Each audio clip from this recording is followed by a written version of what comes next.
Hi, everybody. I'm Mike Galloway, and I'm in St. Louis, Missouri, what's considered by most to be the birthplace of monster trucks. I'm referring to Midwest four-wheel drive, the home and the headquarters for the king of the monster truck, Bigfoot.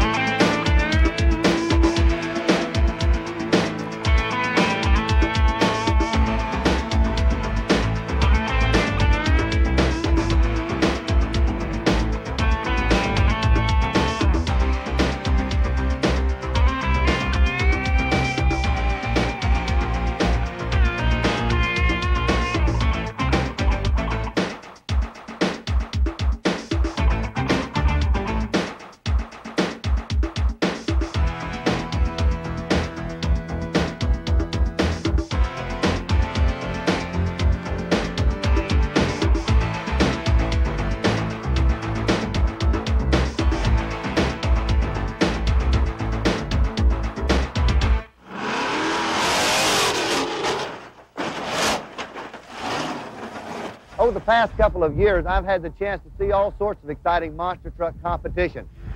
From the exciting and grueling mud bog competition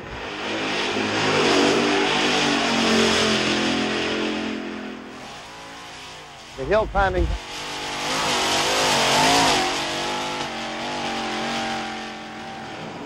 the competitive car crushing,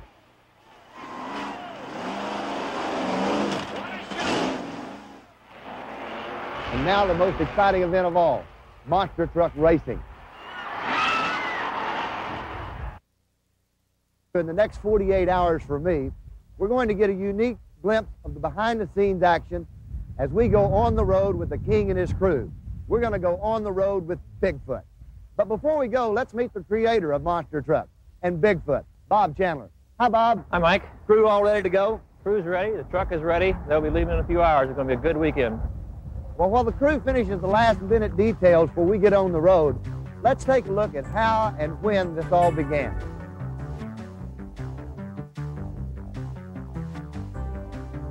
Back in 1974, Bob Chandler of St. Louis, Missouri, commandeered the family pickup truck and began using it to promote a new business venture, a company called Midwest Four-Wheel Drive and Performance Center. For a little added publicity, Bob and his wife, Marilyn, began traveling throughout Missouri and Illinois, attending different off-road events.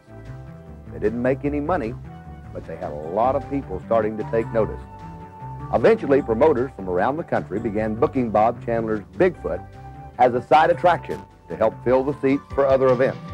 No car crushing or aerial maneuvers back then, just a little fancy footwork.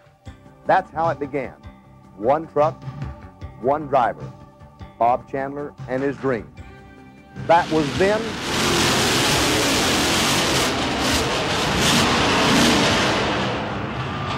This is now Bigfoot, the main event.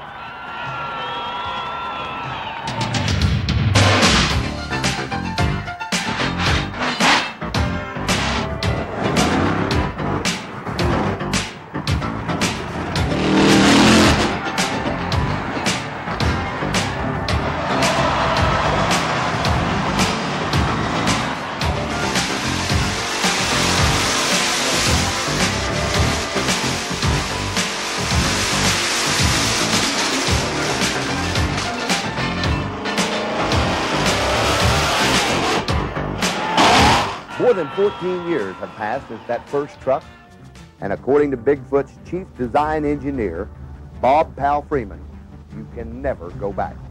There's no way a truck we had 8 years ago could do what they're doing today.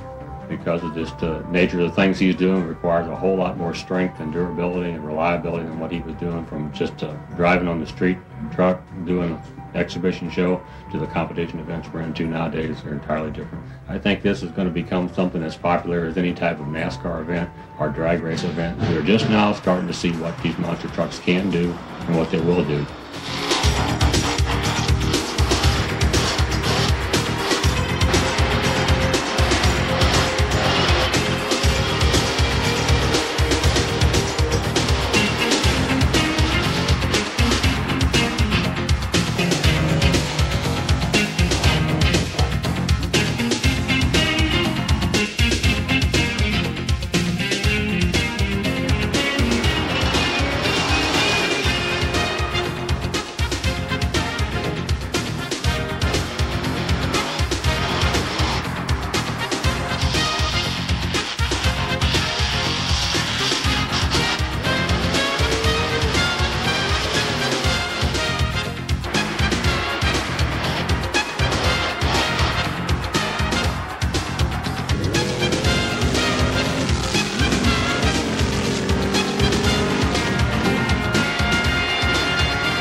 These trucks can take this incredible amount of abuse because they're custom built from the ground up. How does one go about building a monster truck? Let's go to the action.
Never in my wildest dreams did I ever imagine that working on my pickup in my garage at home could lead to this. It's like anything else in life. Once you start, it's pretty hard to stop. What you see here is the result of 14 years of hard work by a lot of people.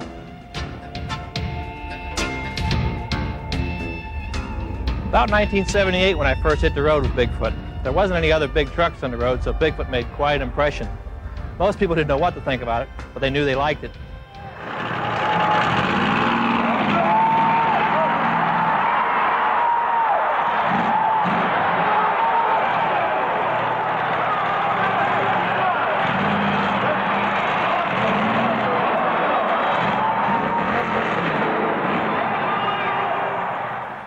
Hi there, I'm Don Brightweiser, driver of Bigfoot 2. Let's take a look at earlier years of Bigfoot in action.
Those were exciting times, trying out new ideas for bigger and better trucks.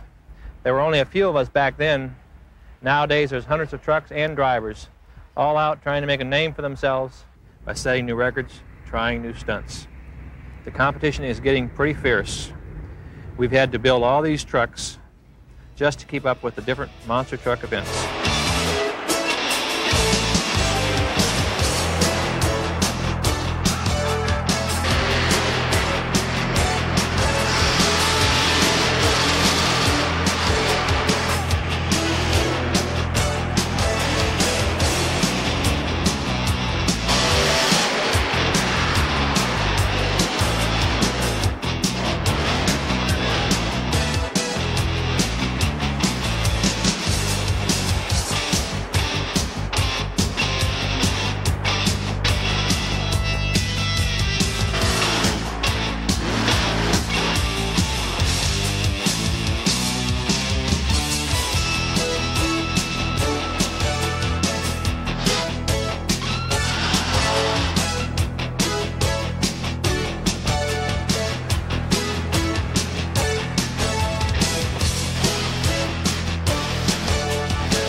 So with so many Bigfoot trucks, 10 right now, it gets hectic around here. And I need some time to get away and relax.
Hi, Gene, we ready to go? Sure, ready to go. I'm riding shotgun.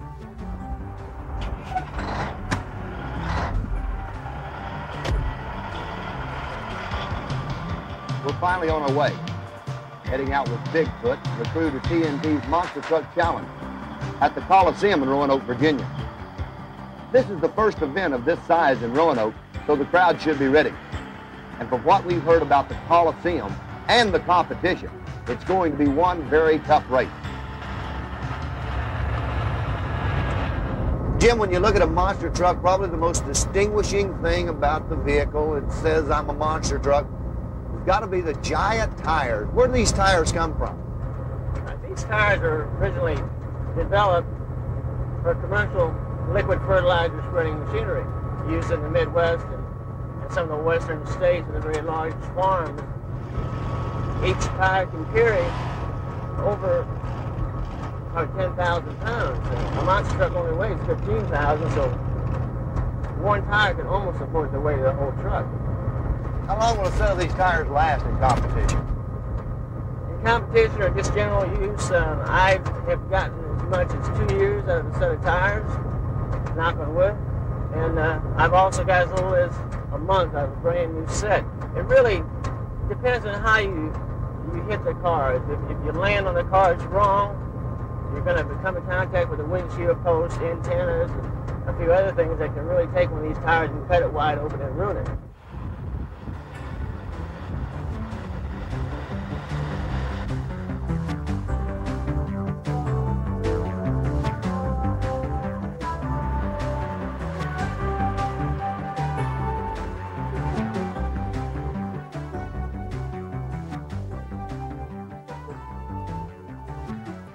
You may be wondering about the colorful vehicle transporting Bigfoot and the crew. Well, it's a big responsibility to be a Bigfoot crew member while on the road. You see, you can't drive a monster truck down the highway. They're not exactly considered street legal transportation. I don't see that. So in order to get Bigfoot from one place to the other and do it in a safe, clean, and convenient manner, the crew also drives and must care for a Ford custom-made LTL 9000, built and outfitted specially to haul Bigfoot. The 48-foot trailer not only accommodates the crew with sleeping quarters, kitchen, and bath, it also keeps Bigfoot safe and ready to roar when they reach their final destination. We've been on the road for a little while and decided it was time to top off the tank, check over the rig, stretch our legs, and take a little break. Hey guys, it's only 3. Let's go have some coffee. Let's go park the truck in the back and we'll get a table. I'll see you guys inside. Okay. You buying? I guess. All right. Guys, anything else? I think this will do it. Oh. Thank you. Jim, you've got a family at home and youngsters in school, and what do they think about Daddy driving Bigfoot? I got a boy, he's 3, and he's brainwashed. He loves the truck. He has to go to bed with one and has to wear the Bigfoot t-shirt most all the time. My daughter, she's 7, started school, and first few days of school, they just didn't believe her, because one of the first things they had to do in school was stand up and tell about your family, what your daddy did, what your mom, does for a hobby, and she stood up and says, well, my daddy drives Bigfoot, and everybody went, boo-hoo, I don't believe you. And so they had a parade one day, a little town parade, and they actually get 2 schools together and parade down Main Street, very small town I live in, 2,400 people. And I brought the Bigfoot shuttle up there and just fell in behind the fire department in the parade and surprised everybody. Daddy did drive Bigfoot. He drove the Bigfoot shuttle that day. They all know that anyway. How many miles do you travel a year? Probably each rig probably averages about 80,000 miles a year. And how many shows? How many shows do you and Gene do? Gene and I will probably do, say, 45, maybe to 50 shows. Some he'll do on his own, and others we'll do together, some of the bigger events. I guess it's my turn to buy coffee. Let's get on the road and try some more. Before we left St. Louis, I had an opportunity to talk with Jim and Bob Chandler about their favorite kind of Bigfoot action. And not surprisingly, they all had their favorite event. Jim Kramer, for example, enjoys it down and dirty in the mud.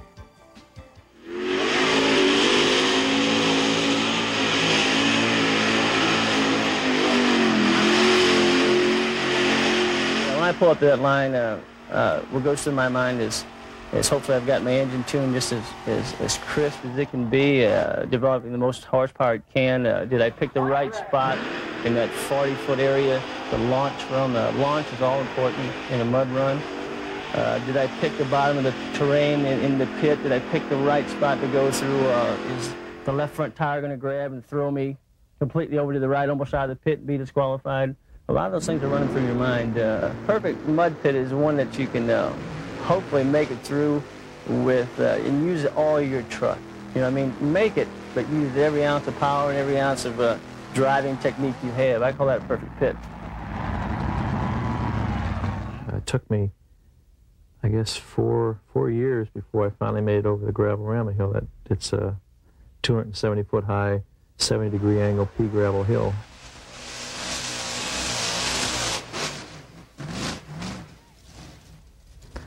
And at first they wouldn't even let me on it because the truck was too big. It'd tear the hill up, is what they said. And finally, after their events were over, it'd usually be 3 or 4 o'clock in the morning, they'd finally let me attempt the hill. I have one truck that I use for hill climbing. It's Bigfoot 1, the original one. And we've got a great big motor in it, 640 cubic inch Allen root motor. And it produces a lot of wheel speed, and that's what it takes to kind of keep the tires spinning. There's just all the way up the hill to get over it. I guess it was about 2 years ago I finally got a chance to do it in the daytime, and we went, by the third try, we went clean over the top of it, and it was neat. It's a good feeling.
We had 2 cars out in a farmer's field. They let us park it there and try, and drove over the cars twice and videotaped it. We used a videotape in our shop as a promo. You know, people come into the shop to see the videotape.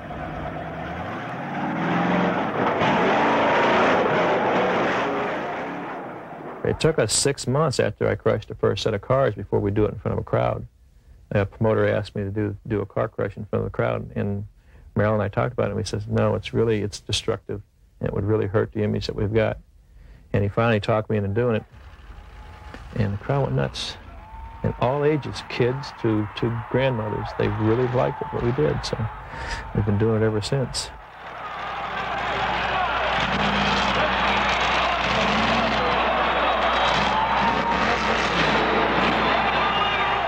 Things are completely different now. You know, when we first started this car crushing, it was you drove out onto the track and you crawl over the cars, and that was a big thing.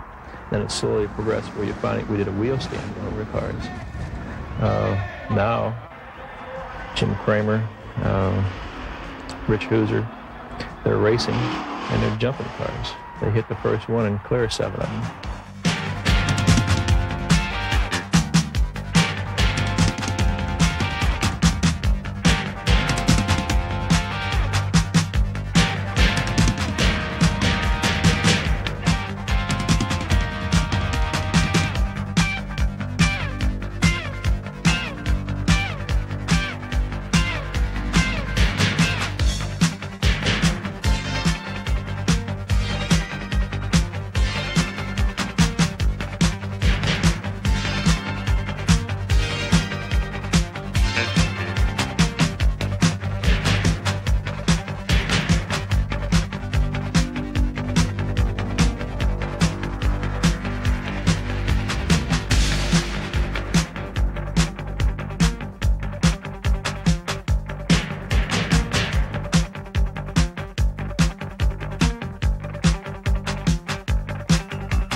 Well, we finally made it to our destination, Roanoke, Virginia. Took just over 13 hours and 620 miles. You know, in just a few hours, thousands of people who have paid to get a glimpse of this star will be inside. Every successful athlete, movie star, or celebrity has their group of dedicated fans. Well, Bigfoot is no exception, and it's captured in the hearts of people from every walk of life and from all over the world.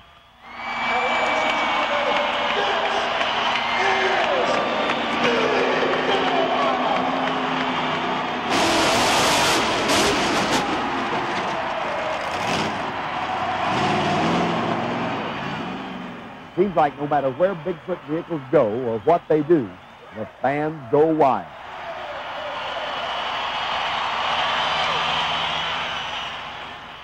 Why do people shower such affection, attention, and undivided loyalty on this truck?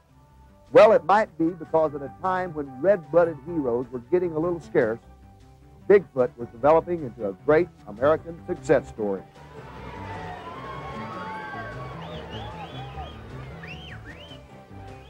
And over the years, like any good star, the Bigfoot owners, Bob and Marilyn Chandler, and their crews haven't forgotten their roots. The how and why of Bigfoot's phenomenal success, the Bigfoot fan. And that's why for more than a decade, with a fan club of 15,000 members and still growing, much of Bigfoot's time in the spotlight has been devoted to making personal appearances, donating time to charity, and just plain working hard to make people happy. As far as the Bigfoot fans, I love them. They come out here to see us win, and that puts another burden on top of my shoulders. If I'm crewing for my driver, I want the driver to be only thinking about the race. I want that truck in tip-top shape. If it means, you know, laying on the ground or in a puddle of oil for 25 minutes trying to fix a line or something, just so he can go back in and race again. The Bigfoot trucks have appeared in all 50 states, Canada, and Puerto Rico. They've performed without prejudice in front of stadium crowds as large as 75,000, for hospitals and children's homes for just one or two. Just about every spare minute in Bigfoot's schedule is devoted to its fans. And all the excitement generated by fan loyalty didn't go unnoticed by the media. The truck has, without a doubt, generated more media coverage than any single vehicle ever built. Over the years, Bigfoot has appeared in countless magazines and newspapers. The story of Bigfoot has been distributed throughout the world. As a matter of fact, the monstrous success of Bigfoot has made a monstrously big business, and that requires special attention from the other owner of Bigfoot, Marilyn Chandler. I think every year we felt like, you know, this is really great. Here we get to travel, and we're doing what we like, and we've met a lot of great people, and we kept telling ourselves that this is, you know, we have to do as much as we can this year, go to this trip and go on this thing. We just did everything we possibly could because we always thought it was just going to be a flash in the pan. We thought we would do this and then it would fade out. But every year it kept getting bigger and bigger. We have several employees who just work on the books for Bigfoot, and that's all they do.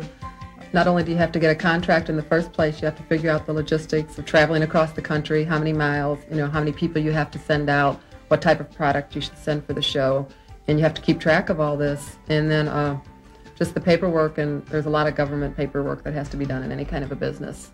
And keeping track of all the employees. We have about 50 employees, so keeping track of the employees and the time that they're out on the road and trying to make sure that everybody has some time off, and yet keeping up all the qualities of our shows because the guys are on the road a lot and they really work hard. And we want to make sure that our shows are always, you know, top quality. So all that's really difficult to keep track of. But beyond its commercial value, Bigfoot's status as a silent spokesperson, an American hero, is constantly being applied by Bob and Marilyn Chandler towards trying to help people and make them feel good. From sharing Bigfoot magic with the patients in hospitals to showing kids that drugs aren't the answer, Bigfoot is larger-than-life proof that dreams can come true. You know, the mania of this monster truck has been growing since the truck made its movie debut back in 1979. The list of movie and television credits made by Bigfoot over the years would make any star envious. From the unforgettable cameo appearance in Take This Job and Shove It,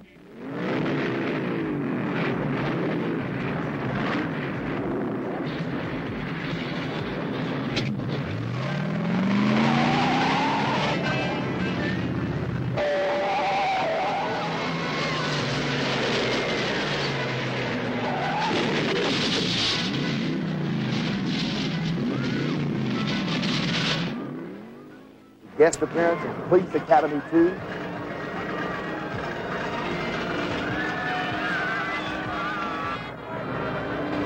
That's incredible. Competition. On its road to victory, Bigfoot has left behind an incredible path of destruction. Here's another look at Bigfoot's bruising dash to the finish. Bigfoot has proved once again it's truly the most incredible monster truck. Ripley's Believe It or Not. For the crowd, Bigfoot is the ultimate fantasy, a force no traffic jam could ever resist. The tires are 10 feet tall. A 1,000 horsepower engine roars under the hood, and the entire rig weighs 7 tons. And Cannonball Run 2. The list goes on and on. From the NBC studios in Burbank, California, The Tonight Show with Jay Leno. And our own Branford Marcellus and the Tonight Show band. Oh, wait, now you guys, no, wait. Now, you guys have been giggling about something all day. Now, what is it? Man, we went to park our cars in our spaces today. Right in front of mine. And I don't know, is it yours? It's this big, ugly truck. Big, stupid-looking truck. Is that yours? Stupid look. That's my truck. Is that a stupid-looking truck? It's sad, man. Hey, you know, that truck could destroy those cars. Man, that's weak. That's right. Oh, really? Yeah. No. Hey, I tell you what, look, why don't you watch the monitor, okay? What? Can we put on the outside security camera? No, just take a look. No, you guys take a look. No, we'll be right. Just watch those monitors. No.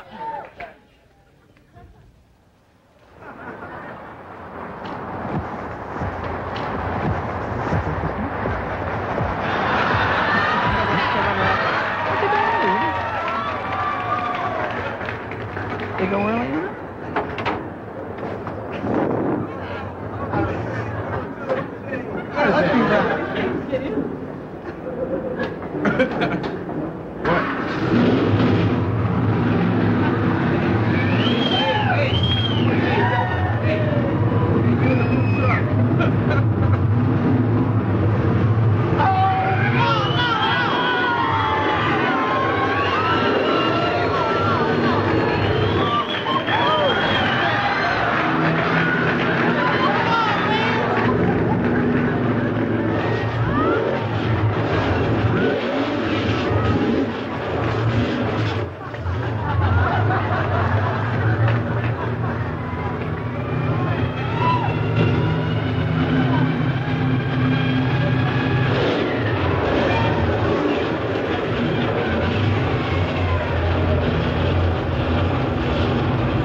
What, Mr. Cameraman, you got a problem with my truck, too?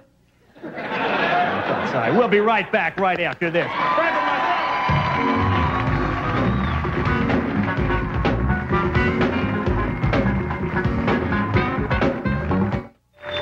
want to thank my guests. I want Branford and the guys. Branford, I want to apologize for smashing your car. I feel no terrible. problem. We'll just walk home. Thank you. Yeah, I'll give you a ride in Bigfoot after the show. Yeah. Oh, I love that. It's great smashing.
These days, real superstardom only comes once you've made it in music videos for MTV.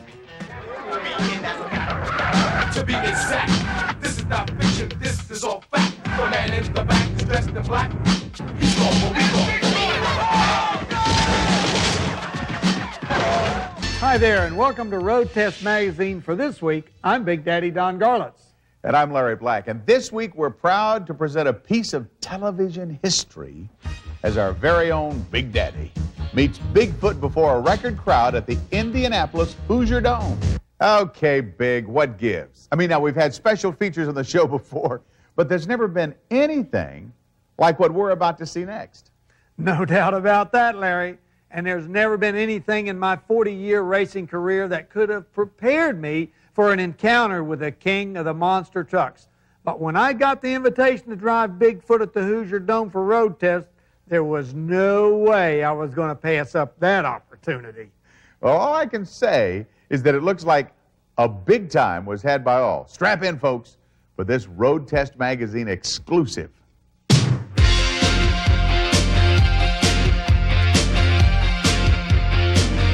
What do you do when you've done it all?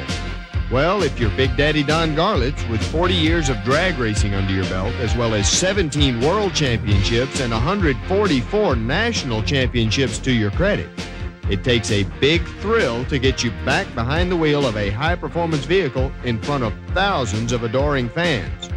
Where automotive thrills are concerned, they don't come much bigger than a chance to drive Bigfoot, the king of the monster trucks. So when Big Daddy was invited to the Hoosier Dome in Indianapolis, Indiana to experience the Bigfoot phenomenon for himself, he literally jumped at the chance to share his impressions of the latest in monster truck technology with the viewers of Road Test Magazine. On a fuel car, you know, you just got a steering wheel and a gas pedal and a clutch and a fuel shutoff, parachutes. On this thing, I mean, there's a lot going on. You got 3 different speeds, forward, reverse. You've also got things to steer the rear wheels if you want. I don't think I'm going to be steering the rear wheel. I might be just spinning out. As far as the fans in the Hoosier Dome were concerned, it didn't matter whether they saw Garlitz spin out or burn out. All that mattered was that Big Daddy was going to put Bigfoot through its paces back in the town where he's won 8 national championships in top fuel drag racing. He was around before I was born. He's a legend. The man's shown what he can do behind the dragster, so let's see what he can do behind the truck. Even Bob Chandler, who launched the monster truck craze back in '76 when he created the very first Bigfoot, was excited to see Big Daddy jump on board. Tell you what, it's got to be one of the highlights of Bigfoot. I mean, we've been around for 17 years, but to have Big Daddy Don Garlitz drive the truck, I mean, that's a legend. Despite a full night of monster truck action under the Hoosier Dome, punctuated by thundering blasts of all-out tractor pulling power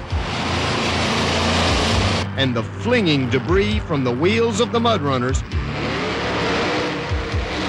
it was Big Daddy behind the wheel of Bigfoot that everyone wanted to see, and nobody went home disappointed. After 4 decades in and out of top fuel dragsters with their massive horsepower but virtually non-existent suspensions, Big Daddy was quick to identify what impressed him most about Bigfoot's overall design. These vehicles have the most sophisticated suspension as I've ever seen. And I mean, they're not real powerful, 1,500 horsepower. It's just like an alcohol dragster. But the power is just balanced right for the engine. But even for a guy who's used to running around with over twice the 1,500 horsepower produced by Bigfoot's 572 cubic inch supercharged Ford Hemi V8, this monster truck does have its special attractions. Oh, I want to get that thing out on the interstate. Just, if they get in your way, you just drive over them.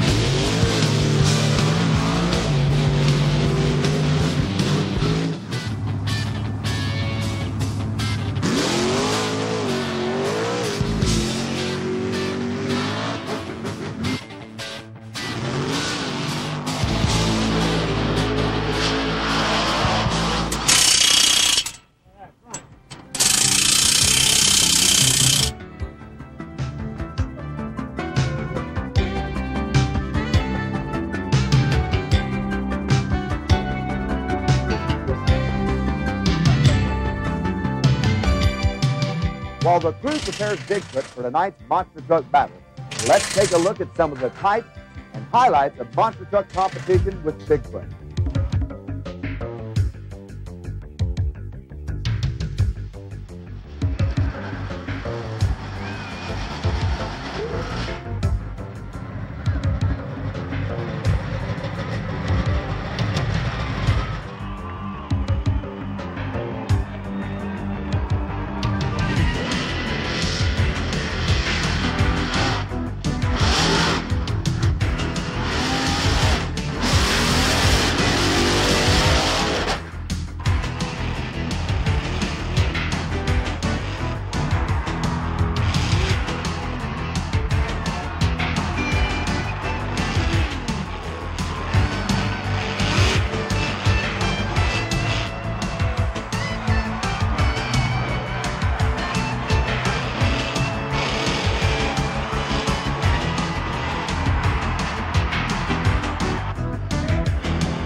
The monster truck competition, as far as the circuit we're racing right now, it depends a lot on the crew member and the driver. It's like any other type of racing. There's always somebody behind the scenes. The people behind the scenes here are in the shop, and they put a lot on my shoulders when I'm out on the road to keep the truck into the race. You got to know this story. Each one of these guys has the ultimate respect for the other one, but neither one will give an inch. Side by side qualify, and here we go.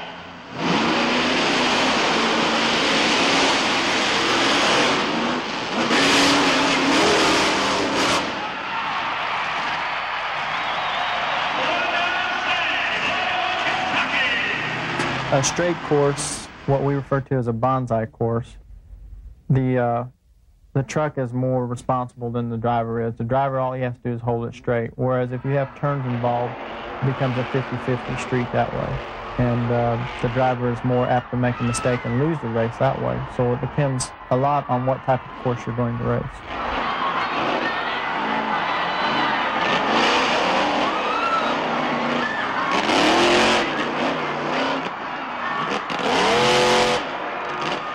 There's definitely an element there. You no longer have you in the truck and say the mud pit. You have you, the truck, the obstacles, and the other fella in his truck with his obstacles. That's a whole nother area to contend with. You've got to try to say, leave the line and run the best race you can without getting any intimidation from him and having that affect you. There's a whole lot of psych that goes on in these monster truck racing. You don't think so, but it's much like staging up for a drag race. He's watching you, you're watching him, you're seeing how you act, seeing who kind of extrudes confidence, who's a little bit leery. You know, you can tell it just by looking over at him. You can tell what kind of shape of frame of mind he's in, how he's going to run. Is it going to be hard, or is it going to be easy to beat? A lot of that you can see in a man's eyes. Now, Jim Kramer's one of the quickest men on the throttle. When that green flag drops, you can bet he'll nail the motor. It's whichever motor comes to life. The Duraliner truck's a little heavier. It may not leave as quick as the Bigfoot truck. It's time for the drag race shootout. Bigfoot's out the lead, but here's the Duraliner giant. Bigfoot, they're side by side. They're side by side. It's the shootout. It's the shootout. It's Bigfoot at the finish. It's Bigfoot at the finish. Well, Rick Hoosier has come around and parked on the line, going back at it immediately. He'll go back to back. He will come up against Barefoot. This ought to be quite a race. Fred, as you mentioned, in the far lane, the little bit of problem, and Fred has got to be going through his mind right now what happened on that pyramid of cars just a moment ago. Oh, it definitely does. This could very well happen again. If Fred can lead the cars a little bit to the right, I think he's going to come off that pyramid a lot quicker. There it is. Hoosier's still after him. It's a close race. Hoosier trying to jump him. Barefoot really out of the lead up over the hill. Now, this is where he won it before. It's a tight race. It's tied up. They are just even. Barefoot will not let up neither one of them. Hoosier's going to go for it. Hoosier is going for it. Can he do it? Can he do it? Oh, my heaven. That was a very, very close race. An action-packed race. It's a photo finish. We're going to look at it. This is the last set of cars, and here is the finish, high in the air.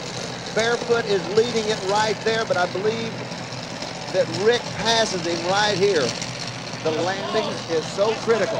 Bigfoot actually passed him in the air. Fred was on the cars first, but he had lost his forward momentum. He didn't charge the cars fast enough. On the other hand, Rick had so much speed going when he hit the cars, his speed never stopped. His momentum carried him ahead of Fred while they were flying in the air over the cars.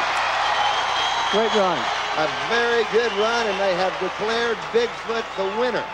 It was a photo finish, and Rick Hoosier has been declared the winner of that heat. What a race. It could be an upset tonight. The Skull Bandit truck has really been doing a great job. They've changed the motor in the truck just recently. It, for many, many years, ran a V12 Jaguar. They've converted over to a 454 cubic inch big block Chevrolet. The truck's light, it's quick, it's agile. He could beat Bigfoot tonight, but look out, look out, here we go. Bigfoot is just flying, but the Bandit right there beside him, it's gonna be a finish, photo finish. Bigfoot takes it. That was probably as tough a race as Bigfoot has been in quite some time. The Skull Bandit truck out of California was really on him all the way through, and he tortured that Bigfoot truck. Here it is, the people's choice. This is Bigfoot. Andy Brass behind the wheel tonight. You know the details. It's an 88 Ford, 429 under the hood. And we have really an expert witness here tonight with us, Mike, for some expert commentary. Rick Hoosier, who drives Bigfoot on occasion. Today he's with us up here in the broadcast booth. Hi, Rick. Lines up and goes for it right now. Whoa, man! Rich, what happened when you line up for the cars? What's going through your mind? Well, the main thing, Mike, is to make sure you get lined up straight on the cars, especially in a smaller arena like this. You want to make sure you hit them straight so you can land straight. When you do that, you make a lot better show, and you can get up in the air a little bit higher, and it really looks good. Andy's doing an excellent job so far. When it lands, the compression, the jolt that the body takes, is it as violent on the inside as it looks like? Yes, it is. We wear all sorts of safety equipment, from kidney belts to neck braces, our helmets. Even when we hang out the window like a couple of us do, we have to wear a little eye protection in case some of the pieces of the cars come flying up. Now, when Andy's here, he's come back the other way where the other guys haven't come on, so he should be able to get good air in this shot right here. Now, good air, meaning that the cars are straight up and down, and when it hits it, it's going to put the truck right up in the air. Right. When you come out the second, third, even fourth after a couple other monster trucks, they're pretty well flattened out. You need to hit them a little bit harder to get that truck up in the air. Let's see what happens. Whoa! Andy Brass with a superb run in Bigfoot. How long's Andy been driving truck? Andy started last summer, and he's a natural. He just come into it, and he seems to be doing real good. He's not afraid of the truck. He just gets out there and does a good job at it. Should you be afraid of the truck or just respect what the truck can do? Respectful of the truck because they're put together real well. Roy Hooser, my brother, and Bob Powell Freeman are the two that build these trucks and keep them maintenance. And from that shot right there, you can see how well they can hold together.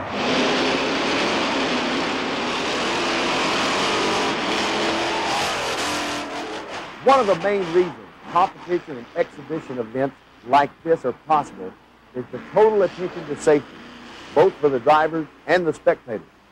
Let's take a quick look at some of the ways that the Monster Truck Racing Association, MTRA, is making sure that Bigfoot and other monster trucks remain perfectly safe. Bigfoot driver Jim Kramer explains. Let's start out with the front of the truck. Here we have a steel split rim wheel. The safety lock ring is mounted to the inside. We do that because in case of a rim failure or a tire failure, and the safety ring would become dislodged, it would move to the middle of the truck, or toward the middle of the truck, and be detained. Up here we have engine shields. Now what they do in case of an internal engine failure, any parts coming off of the engine should hit the shield and be deflected down or up, in which case the hood would catch the parts.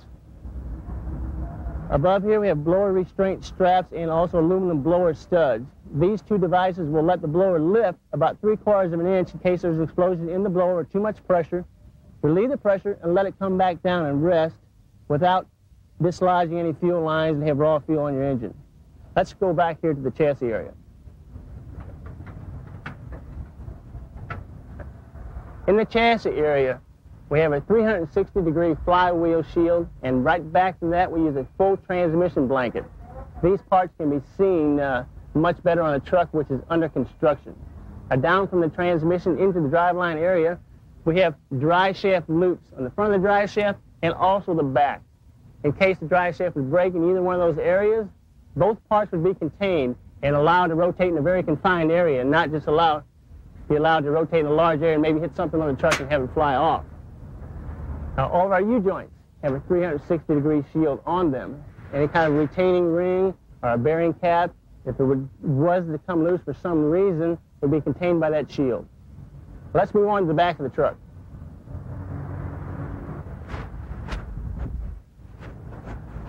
In the rear of the truck, we have a backup alarm mounted underneath. This alarm is activated anytime the truck is put into reverse. It has 112 decibels and clearly can be heard above the roar of the engine. Right here we have a safety shutdown switch. This is put on the truck in case a problem arises. Someone besides the driver can shut this truck down. Now let's look at some of the safety features inside the cab.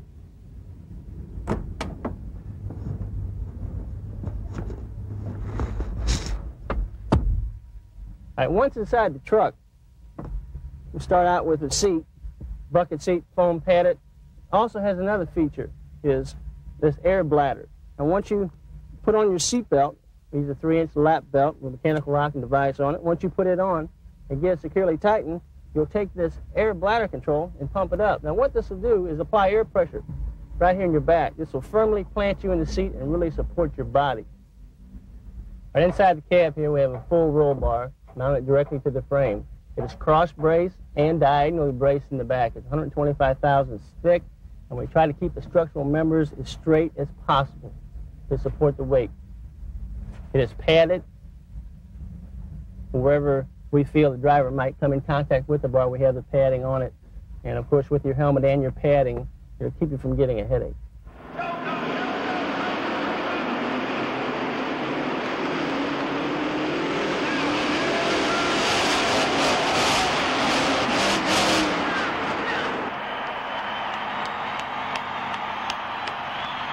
We need only The reason we go to such extremes in strengthening the cab and driver area is because of situations like these.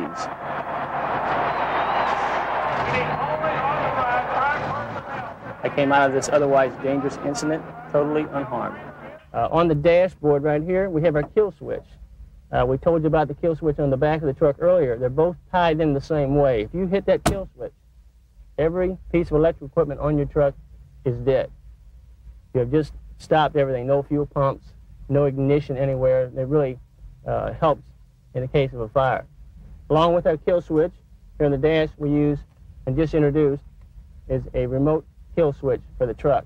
Now what this will do is one of our crewmen could be on the sidelines. I could be out actually driving the truck. If I get in a precarious situation where he thinks it might hurt someone or damage some property, he can push this button and kill my truck. If I am incapacitated in any way, the truck can be stopped from the sidelines. Some of the features for the driver would be, first of all, is your kidney belt. This does two things: support your kidneys when you're bouncing around the truck, and also really support your lower back. Keeps your whole midsection tightened up. Here we have a cervical collar. It goes around your neck, and what it does is helps you support the weight of your helmet. Your neck has muscles in the back. It can take quite a jolt forward, but not very many neck or muscles right here in the forward part of your body to keep your head from getting whiplashed.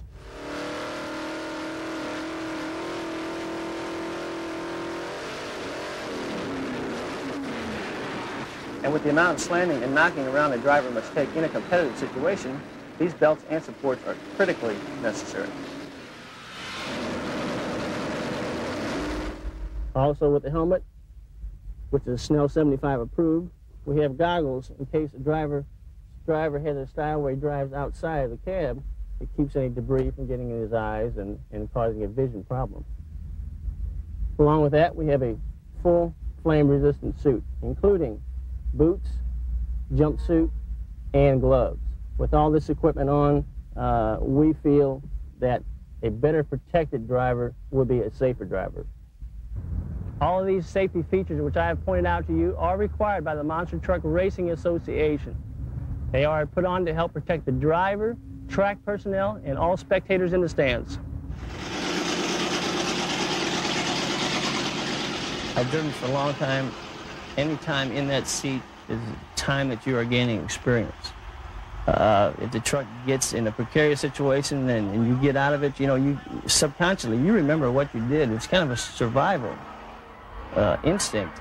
You know if it goes up on two wheels, you got to make a fast correction, maybe get on the gas, flick the steering wheel, get yourself back down. Then also, a lot of it might be second nature, become second nature, but then again, we use video as a tool.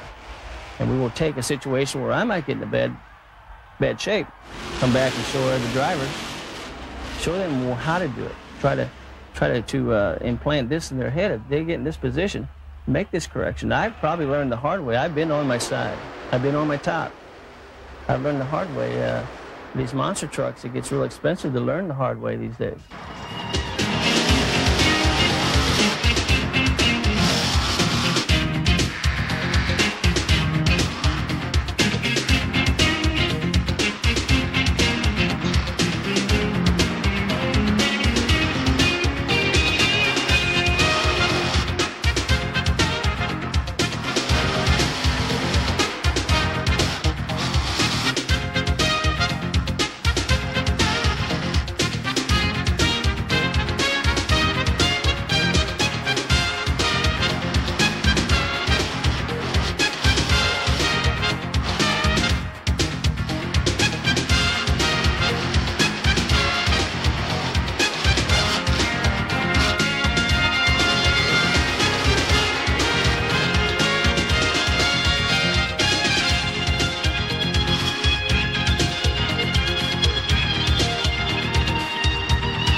20 miles east of the Vegas Strip in all its man-made glitter lies an off-road playground nestled in the foothills of the Nevada desert. Shaped by nature's hand, this rugged expanse of sand and hills provided a perfect setting to let the world's most famous monster truck, Bigfoot, stretch its legs.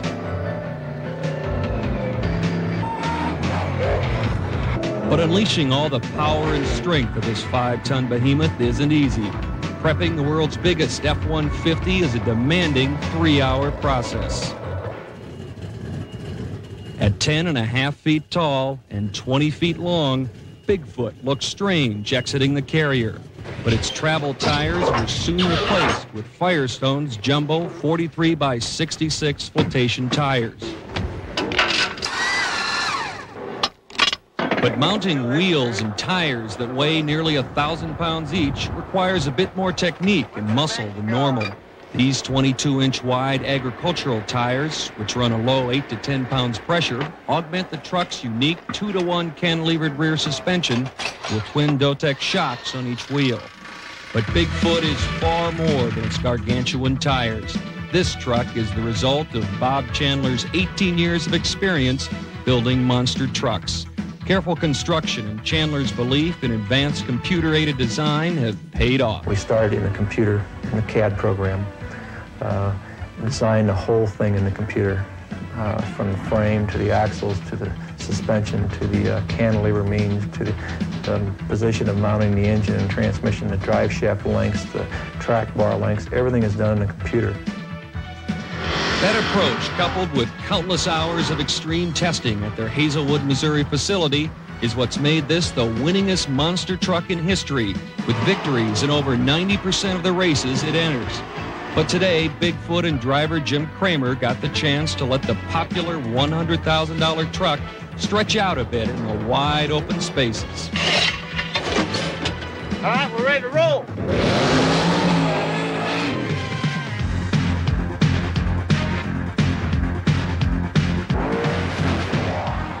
With the ground shaking under its powerful engine and its gigantic tires clawing at the sand, Bigfoot frolicked in the dunes like a pup off its leash.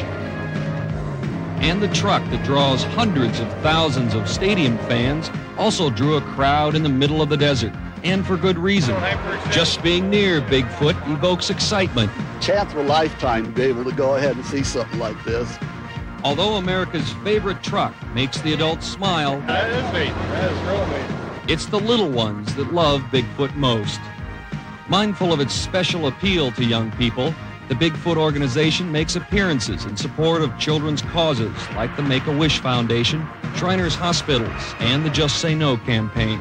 Well, the greatest thing about running Bigfoot is to see the kids' faces when it pulls in and you do a good show that really lights up. The kids really endear themselves to the truck, and so do the parents. It's a shared thing with the parents and the children. Over the years, Bigfoot's crushed a lot of cars for kids. Jim Kramer credits its success to an advanced suspension system, but he also likes Bigfoot's 496-inch big block SVO V8. And it takes a lot of power for the T6 automatic transmission to get nearly 2 tons of wheels and tires spinning. The Gary Duckworth-built, blown, alcohol-burning, all-aluminum motor puts out a whopping 1,300 horsepower at 7,000 RPM and a phenomenal 1,140 foot-pounds of torque at 5,200 RPM. Auxiliary power to operate the truck's hydraulic four-wheel steering and brakes comes from a small gas engine that also keeps the 1,100-amp battery charged up. Bigfoot handles remarkably well. Four-wheel drive and all-wheel steering let the 11.5-foot-wide monster make tighter diameter turns than a stock F-150. And the 10,000-pound fiberglass-bodied monster stops well, too. Its four-wheel disc brakes are a wet design sealed within 10 lug hubs attached to specially made ZF axles. Fuel economy, however, is not one of Bigfoot's attributes. During an average 200-foot full-throttle indoor run, the thirsty Ford consumes 4 gallons of alcohol. That's the equivalent of a gallon every 50 feet, or an unbelievable 1,056 gallons per mile. After 10 hours in the desert, Bigfoot had used a lot of fuel, climbing hills and clearing jumps. But today, like most days, it accomplished a more important mission. The king of monster trucks had made a few more friends.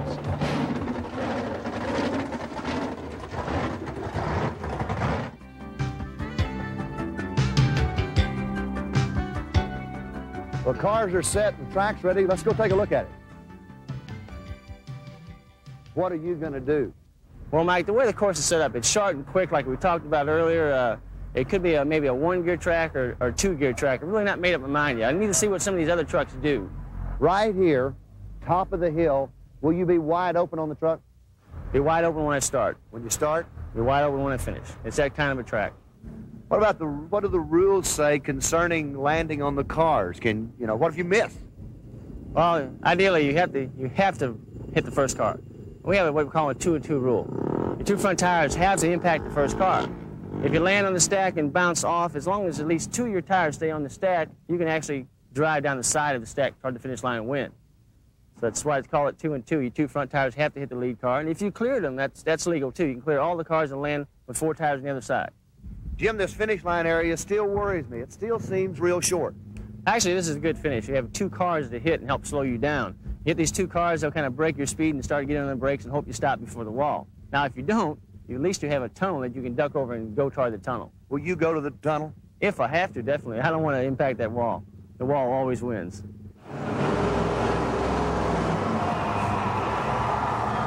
Well, as you can tell from the crowd response that it's time for Bigfoot. Jim Kramer, considered one of the top monster truck racers in America. He has drawn the number 3 qualifying spot.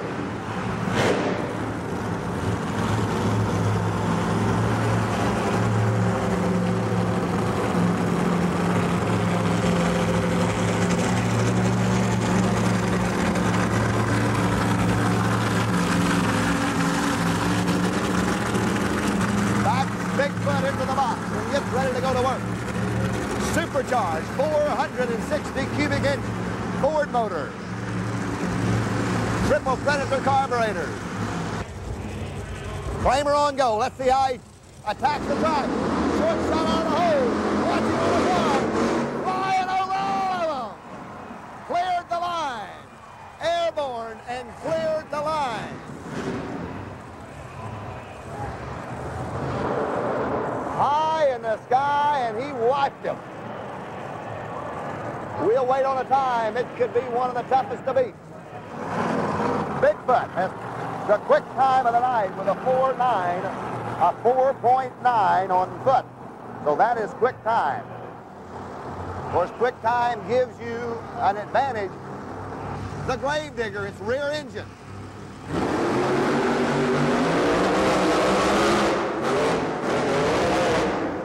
On top of it. Earth-shattering, ground-pounding pass. Well, the qualifying rounds have been set with fastest time tonight going to Bigfoot, and he will run the slowest time, which was Lethal Weapon. Then it'll be Rambo versus the Barbarian. King Crunch will run Stomper. Just Showing Off will run Ever Jasmer's USA 1. Quick time, second quick time of the night, goes to the Gravedigger, and he will run Playing for Keeps. So that's the stage as they'll come in and run side by side for an eliminator bracket. Well, the crowd gets into it as first round begins, and Jim Kramer, setting fast time of the night and having lane choice, goes to the odd side of the track. He'll run the Lethal Weapon truck. The times are important, but right now, the winning is the most important thing of all. As they sit on the line, and we'll listen as the motors come alive. It's a one-shot program. Puts out the lead. Kramer's flying him on his nose. Takes it out. It's a Bigfoot win. As the Weapon gets in a little bit of trouble, comes off the right-hand side of the car.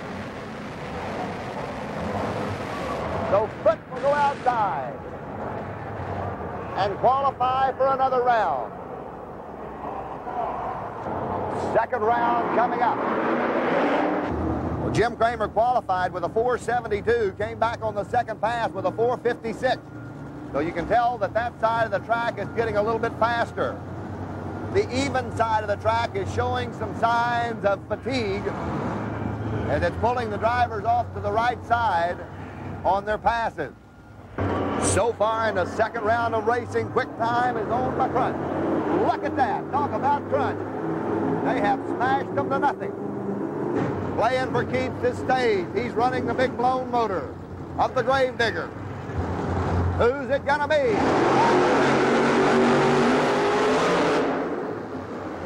Well, it's Gravedigger. He covers them. I mean, he covers it all. The Gravedigger. And we're running out of cars. Now, it'll just be a short period of time between this round and the winner of this round advancing on to the semifinals. Jim Miller versus Jim Kramer in a pair of Ford trucks. Both of them staged very carefully. Watch for the light to go green. Clock starts then. Who's it going to be? It's the whole shot. It's made all the difference. Look out. He wins it. All over the track. A little bit of a rough landing for Jim Kramer.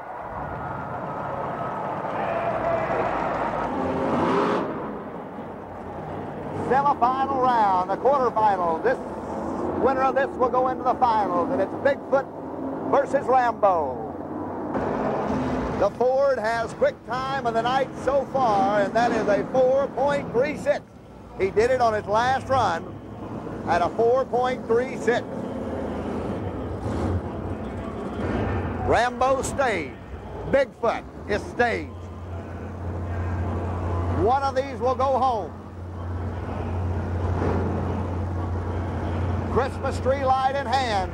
Watch them as they go. Who's it gonna be? Kramer leaves on him. Look at that. Shuts it down at the wall.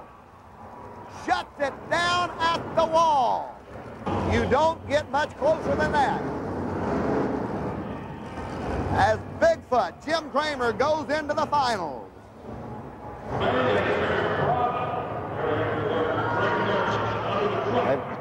They've broken the truck. Well, Bigfoot on his last pass, when he came off the cars, had to get on the grinders real bad, really running right up to the wall. It looks like that there has been a problem in the hydraulic on the rear steering, possibly a ruptured line. You can see one of the pit men over on the inside making some kind of adjustment. Now, he's got a few more minutes before he's called the final round. He will run if he can get repaired against the Gravedigger. A very trying situation. He's had quick time of the night. If they're going to make it into the final round, they've got to do it in a hurry.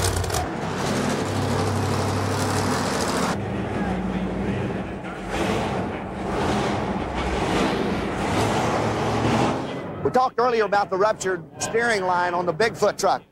The line is a steel line hydraulic hose, but it's actually been cut. When the truck got on the brakes, the rear end rolled over and spliced the line completely open, losing hydraulic fluid and wiping out the rear steering. They have gone to the pit area. They're going to repair it, and they'll be back in just a moment.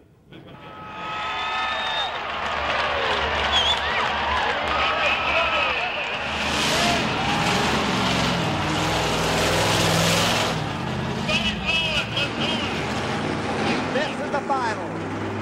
Bigfoot has qualified and also ran a quick time of a 4:36 and then a 4:39. The Digger has ran consistent 4:49s all night long. Bigfoot in a familiar lane.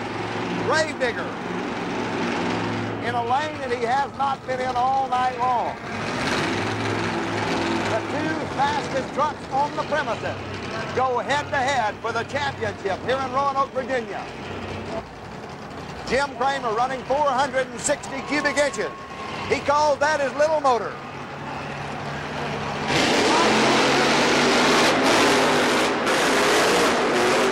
It's the foot. The foot pulls it out.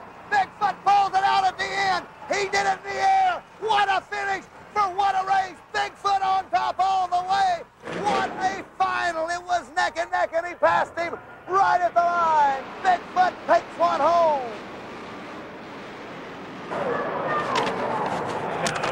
like that when Jim Kramer landed, the right front tire came back around real hard.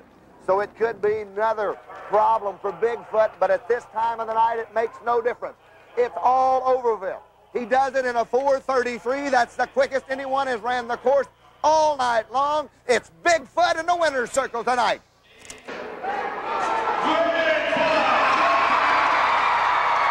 The crowd cheering the king of the monster trucks, Bigfoot.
Hi, I'm Ken Kelly, driver of Bigfoot 1.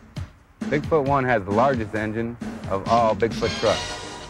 We use this truck for mud running and hill climbing. Back in 1987 at Gravel-Rama, I topped the hill to join Bob Chandler in the Over the Hill gang. Let's take a look.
I'm Jim Kramer, Senior Vice President of Bigfoot 4x4 and driver of Bigfoot 7.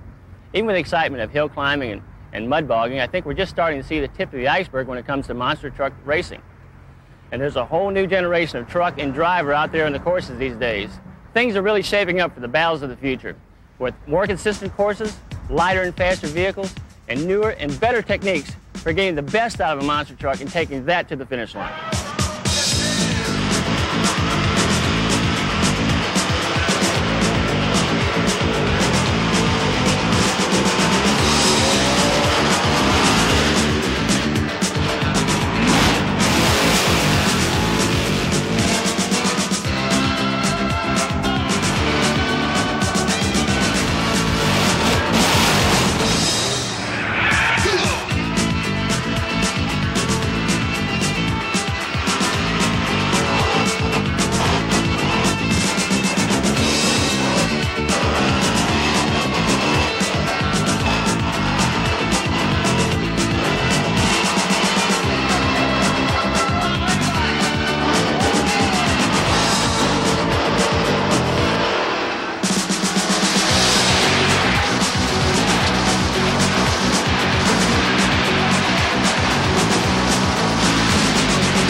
monster trucks and monster truck racing. A good thing that's only going to get better and faster. With all the new events and drivers and trucks on the circuit today, you can bet Bigfoot and the entire crew will be dishing out excitement and plenty of monster truck action for years to come. So keep an eye out Who knows what will be coming down the road next?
know, ever since we've started this series of reports inside America, people have been asking us, where do you get your story ideas? And frankly, there are days when a good story is pretty hard to find.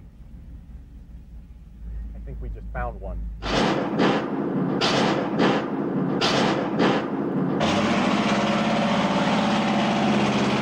If you like monster trucks, you know about Bigfoot. And if you don't like monster trucks, hold on a minute. This story's also about dreams and vision and rags to riches. And besides, by the time it's over, I get to go flying in one of these things, and I want you to stick around to see what happens, okay?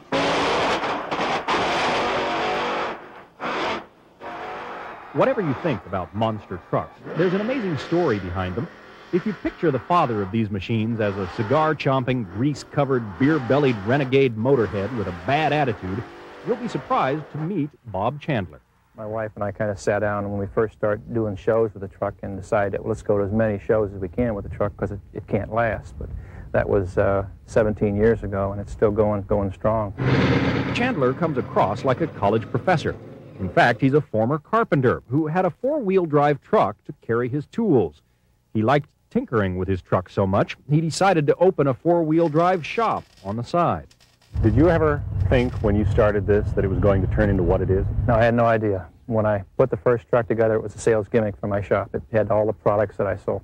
And each year we'd make it a little bit bigger, a little stronger, just to outdo everybody else. Chandler one day found a set of these 66-inch, 675-pound tires, the kind fertilizer trucks use in farm fields. He put them on his truck and gave birth to a spectacle that now draws 30 million fans each year. It was Bob and Bigfoot who first performed what's become the trademark of monster trucks, the car crush. We didn't want to do it mainly because it was destructive. We thought it would really hurt the image of the truck. But we decided to try one time. We went over the cars and the crowd just went nuts. What this former carpenter started in his backyard garage is now a multi-million-dollar business. There are entire lines of Bigfoot toys, $200 million worth sold in the last 8 years. And yes, they too crush cars. There aren't many Americans who can say they've invented a brand new sport, even an industry. Bob Chandler did both. He now has a fleet of 12 monster vehicles and is constantly reinventing them, shaving 200 pounds of rubber off a tire to save weight, for instance, or sitting down at a computer to design a 6-ton truck that will take to the air and then land safely. So we're going to go for a ride in this thing, huh? Not we, you. Yeah. Safe landings were on my mind as Chandler invited me to take a spin.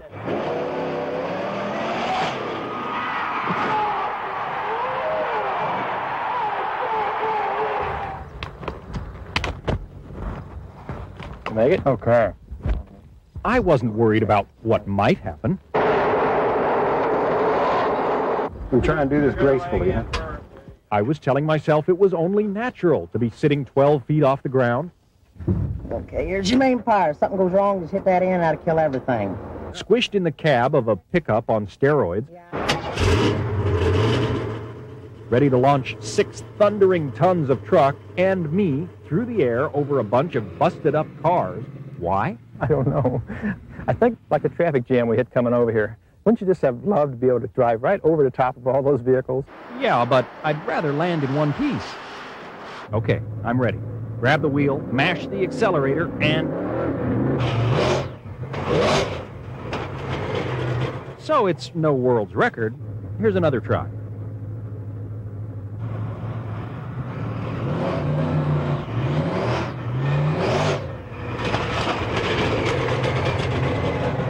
All right, maybe it didn't look impressive, but it felt good. By the third attempt, my body, my spirits, and the truck were soaring.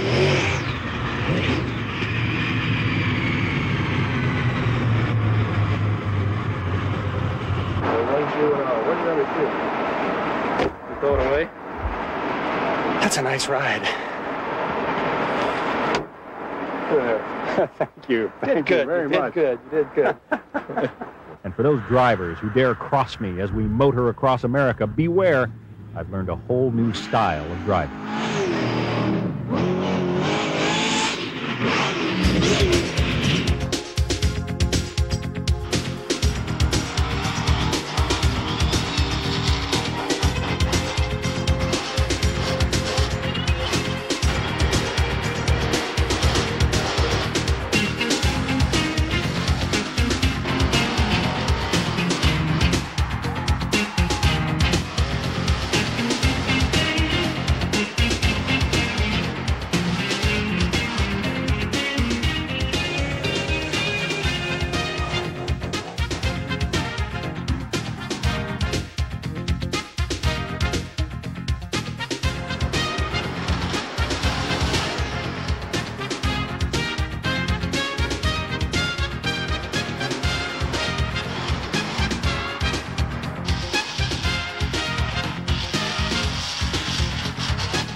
The sport has spawned a core of new sports champions like Bigfoot driver Andy Brass.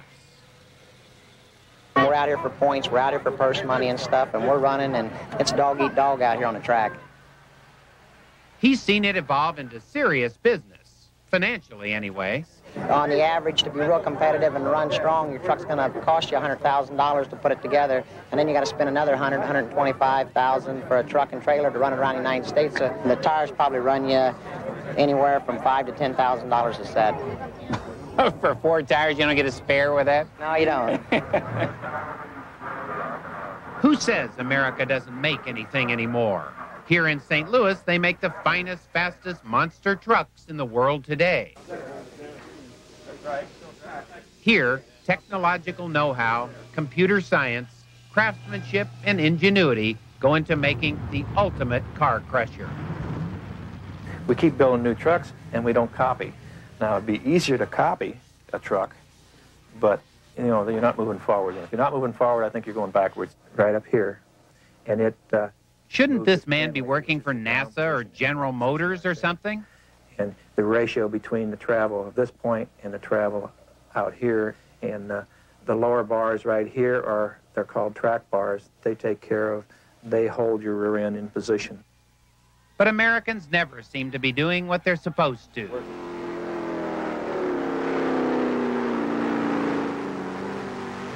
So I think the more ridiculous I've got with the trucks, the more they seem to like it. I mean, that's the American way, ain't it? From very humble beginnings as a hobby of one man to world-sweeping phenomena as it is today, shaping the face of one of the newest competitive sports in automotive racing. Bigfoot, king of the monster truck, will have a unique and unforgettable place in legend and history. Bigfoot, part Hollywood star, the unflinching hero, meeting all challenges head-on. And part American dream, trying your hardest to win and succeeding against all odds. Bigfoot, king of the monster truck, makes the kind of statement that most Americans want to hear. And according to Bob Chandler, the countless hours and days spent making Bigfoot a reality really were worth it. It's so neat to get out there in front of the crowd and see their reaction, see the kids' reactions mainly. That's what really turns me on. We work here a lot of hours. We work through the night quite often. We turn around and look at each other and say, what are we doing this for? And you get out and do a show, and the kids come up to the truck before and after the show, and it's like an idol to them, and that makes it worthwhile. Is that a Bigfoot camera? Yeah.